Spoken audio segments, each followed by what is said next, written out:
Vamos a concentrarnos ahora, Belén, en la situación de El Salvador. Este país cumple un año bajo el polémico régimen de excepción, una política aprobada por la Asamblea Legislativa a petición del presidente Nayib Bukele para su guerra total contra las pandillas. Es una guerra hasta la fecha que ha dejado más de 66.000 presos y organismos de derechos humanos, nacionales e internacionales, advierten que la falta de debido proceso hace imposible determinar la real conexión de los presos con las maras. Además, advierten de una estructura de corrupción en torno a la visita de los familiares a sus seres queridos. Algunos incluso han denunciado pago de hasta $2.000 por una visita y también denuncia los nexos de funcionarios del gobierno de Bukele con el crimen organizado. Hace un año se implementó el régimen de excepción en El Salvador, que ha permitido la detención de más de 66.000 personas.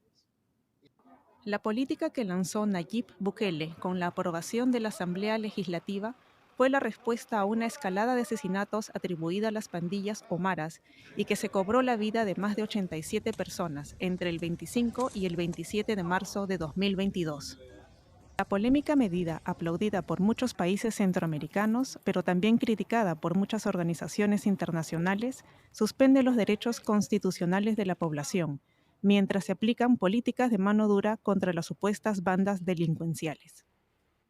Hoy estamos a punto de ganar la batalla más difícil de todas. Estamos muy cerca de ganar la guerra contra las pandillas.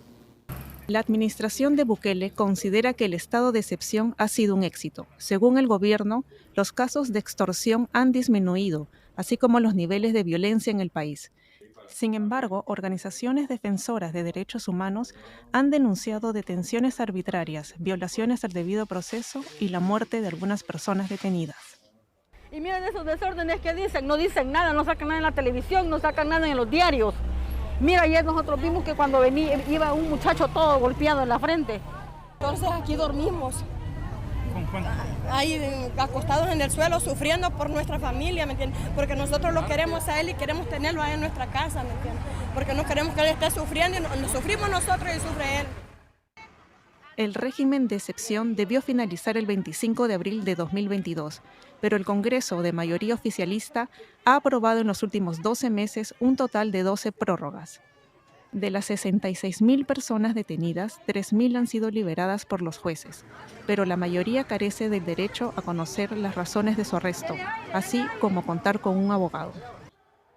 El presidente Bukele, mientras tanto, mantiene su alto índice de aprobación. El 92% de los salvadoreños cree que la seguridad Hoy mejoró en estamos a este punto de último ganar año. la batalla más difícil de todas. Estamos muy El cerca. Salvador, el país más seguro del mundo, como ha proclamado su presidente. ¿A qué precio? Tenemos con nosotros al periodista Sergio Arauz, colaborador de El Faro en San Salvador. Sergio, bienvenido. Y comienzo preguntándote, ¿un año de estado de excepción en El Salvador es hoy acaso un país más seguro? Sí, te podría decir que es un país más seguro, pero a un precio altísimo, a un precio que yo creo que vamos a pagar durante muchas décadas los salvadoreños. ¿A qué me refiero?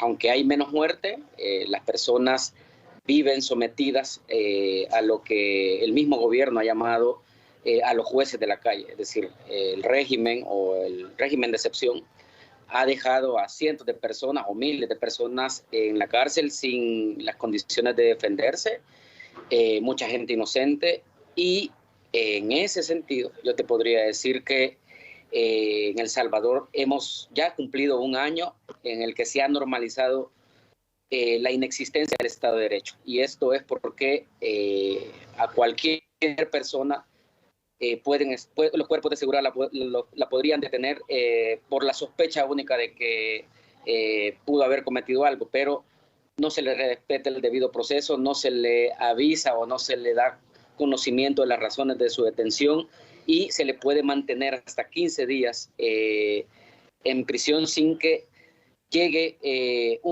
a un expediente judicial para conocer en detalle las razones de su arresto. En ese sentido, yo te puedo decir que el precio es altísimo. Y muchos políticos incluso llaman a emular a Bukele, se preguntan cómo lo logró Bukele, tomándolo como ejemplo. Y hay que mirar que organismos como el Departamento de Estado de los Estados Unidos, además Amnistía Internacional, otras ONGs dentro y fuera de El Salvador advierten de los pactos por las pandillas, de la connivencia con el crimen organizado y de una burbuja de tiempo. ¿Se discute de esto allá en El Salvador?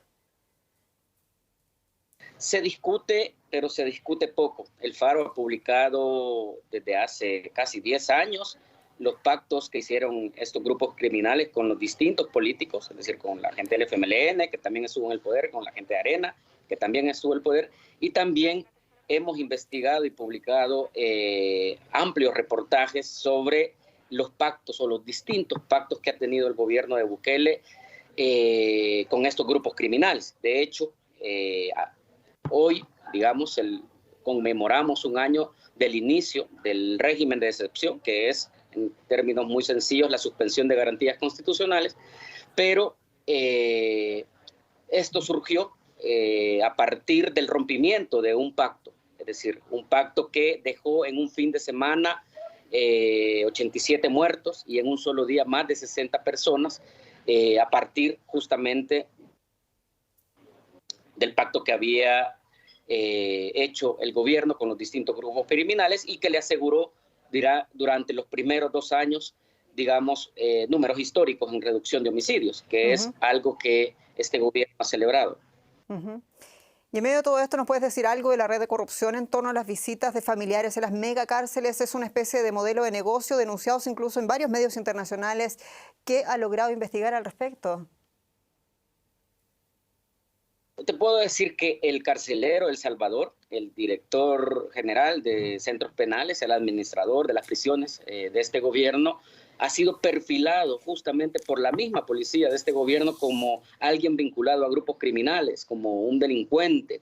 Y aparece en distintas investigaciones de la Fiscalía, una de las más importantes, que fue conocida como Catedral, aparece en un esquema de corrupción desviando o básicamente hurtando miles de canastas alimenticias destinadas a las personas más desfavorecidas o afectadas durante la pandemia COVID.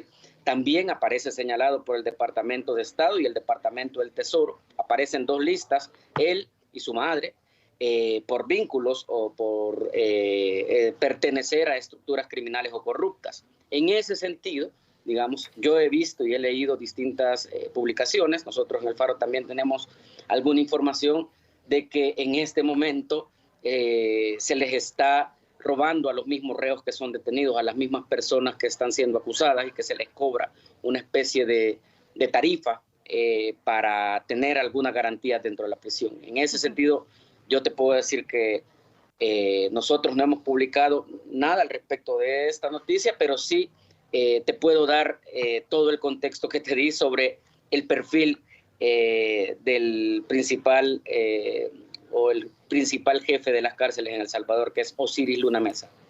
Entendemos y también creemos la difícil situación para ustedes como periodistas ejercerlo allá en El Salvador en las actuales circunstancias. Muchas gracias, Sergio Arauz, allá en El Salvador. Y en lo personal, mucha fuerza. Saludos, gracias a su audiencia también.